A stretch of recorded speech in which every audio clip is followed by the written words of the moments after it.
IPO को लेकर investors के बीच काफी गलतफहमियां हैं, जिसे कि सच मान लिया जाता है। आज के इस एपिसोड में हम उन मिथ्स को बस्ट करेंगे और सच्चाई जानेंगे।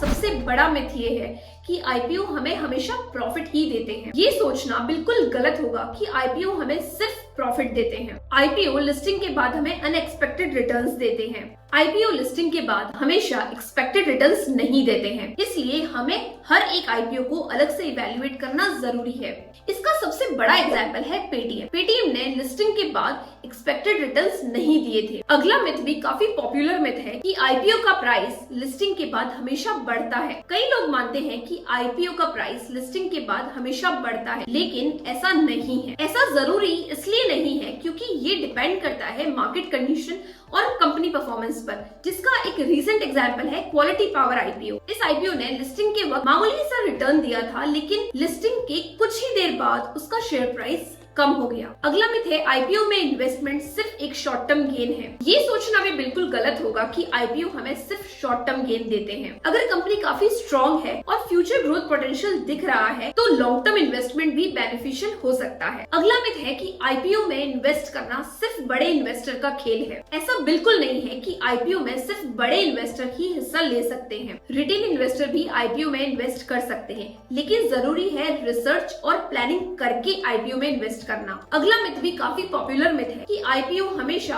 हाई रिस्क हाई रिवॉर्ड होता है। ये जरूरी नहीं है कि हर IPO high risk high reward हो। रिस्क और रिवॉर्ड कंपनी की फंडामेंटल्स और मार्केट कंडीशन पर डिपेंड करता है, इसलिए किसी भी आईपीओ में इन्वेस्ट करने से पहले अपनी रिसर्च खुद जरूर कर लें। सो फ्रेंड्स, ये थे कुछ आम आईपीओ मिथ्स और उनकी सच्चाई। Stock market real time analysis के लिए www.niftytrader.in को विजिट करें। निफ्टी ट्रेडर का डेमो वीडियो देखने के लिए एंड स्क्रीन पर आए हुए वीडियो पर क्लिक करें and the link is in the description box. आप हमें कमेंट सेक्शन में लिख के बता सकते हैं कि अगला वीडियो आप किस टॉपिक पर देखना चाहते हैं। हम पूरी कोशिश करेंगे वो सीरीज या फिर इंडिविजुअल वीडियो को रिकॉर्ड करने का।